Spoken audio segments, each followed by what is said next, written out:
There's a myth that keeps circling around. You've probably heard it, maybe even said it without thinking. Women just don't make movies. Are you kidding? I know.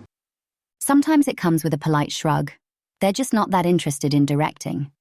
Sometimes with a knowing smile. It's a tough job. Not everyone is cut out for it. For some reason, this myth stubbornly refuses to die, even though it falls apart the moment you bother to look even slightly closer. So let's make something absolutely clear from the start. Women do direct films. They've been doing it since the beginning of cinema, and they do it now, in every genre, every format, every corner of the world. The problem isn't a lack of women behind the camera, it's a lack of attention paid to them, and the system that isn't exactly built for them. We had a woman CEO in the 90s, and there was another one at some other time.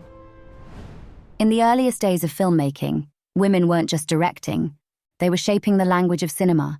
They were pioneers and often the biggest stars of this novelty art form.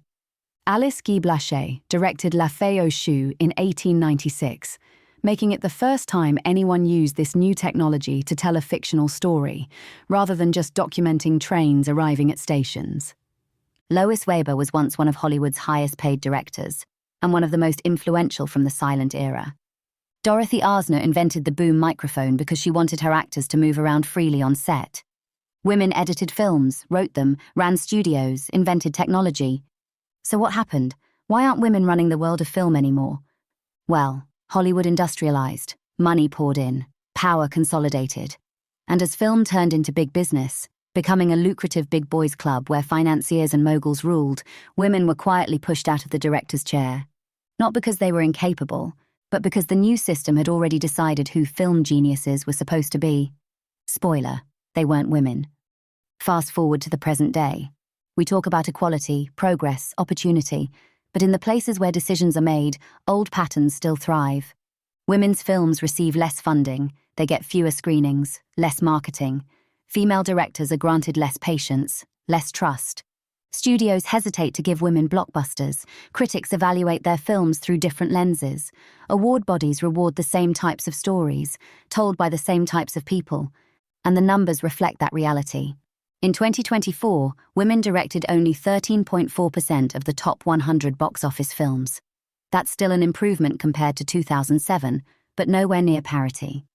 Especially when you realize that at major festivals, around half of independent films are directed by women. The talent is there, the filmmakers are there. What isn't there is the same access to money, scale, and visibility. A system built without women doesn't magically start including them. It has to be pushed or challenged. And this process starts with us.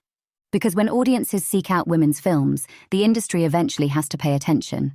The work is already out there, waiting to be seen. From Catherine Bigelow's tension and violence, through Céline Sciamma's intimacy and longing, Ava DuVernay's history and justice, for we shall be victorious in our quest, to Karen Kusama's horror that gets under your skin.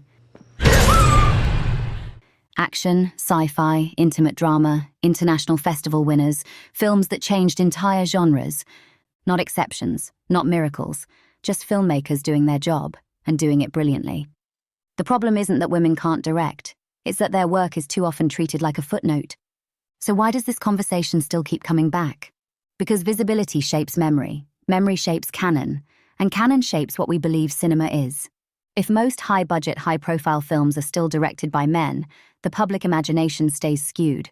Algorithms amplify what's already popular. Awards legitimize the same names. Festivals spotlight the same voices. And if you don't see something represented, it's easy to believe it doesn't exist. Except it does. It always has. And that's where this channel comes in. Here we're going to talk about films directed by women.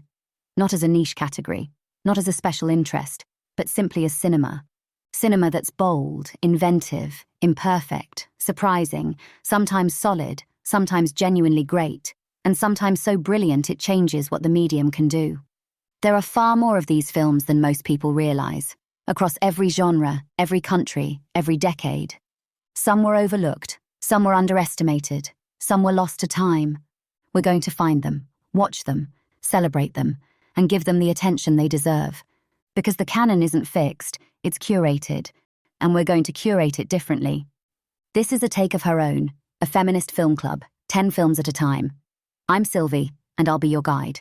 Welcome.